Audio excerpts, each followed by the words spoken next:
Do you ever feel like you were raised in two different worlds at the same time? Like you remember life before the internet, but also can't imagine living without it now? If you were born somewhere between 1976 and 1985, you might belong to a tiny in-between generation often called Xennials. Not quite Gen X, not quite millennials. A psychological bridge between analog and digital. On the surface, people assume this is just about technology. Oh, you grew up with cassette tapes and dial-up. Big deal. But it's deeper than that.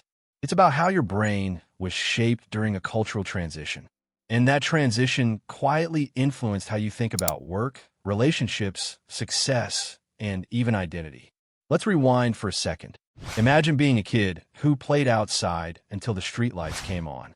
No GPS tracking. No constant texting. If you wanted to talk to your friend, you call their house and hope their parent didn't answer.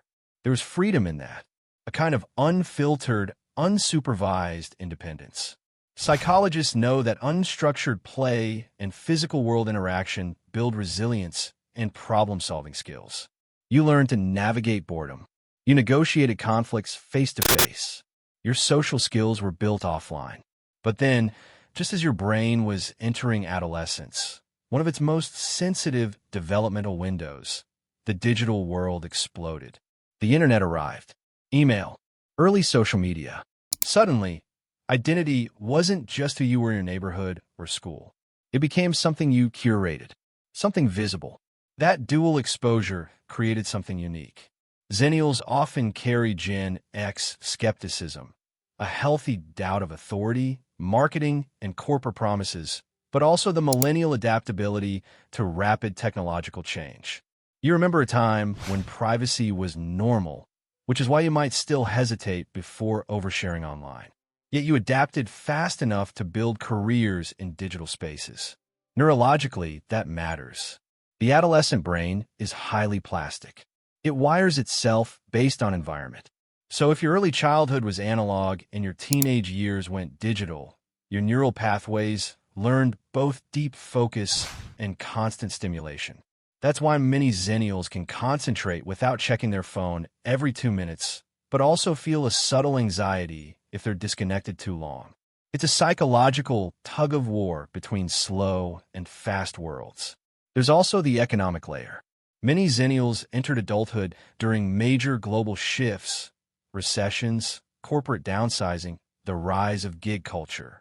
You were often told, work hard, stay loyal, and you'll be rewarded, only to watch that promise wobble. That experience shaped a quiet pragmatism. You might value stability, but you're not naive about it. You keep a backup plan. You learn to adapt.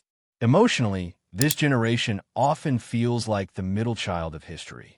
Not loudly rebellious like Gen X. Not digitally native like millennials. And that can create a subtle identity question. Where exactly do I fit? But here's the psychological twist. Being in between can actually be a strength. Research on bicultural identity integration shows that people who navigate two worlds often develop higher cognitive flexibility. You learn to translate between perspectives. You become a bridge. Think about it. You can explain TikTok to your older relatives, but you also understand why someone might prefer a printed newspaper. You value convenience, but you remember patience. You appreciate innovation, but you're not dazzled by every new app. That balance isn't confusion. It's integration. Of course, there can be tension. Sometimes you feel nostalgic for simplicity while being fully immersed in complexity. You might long for slower conversations, fewer notifications, more presence. But that longing isn't weakness. It's memory. It's your brain reminding you that you experienced life before the constant scroll. So if you're a Xennial and sometimes feel slightly out of place, maybe that's not a flaw.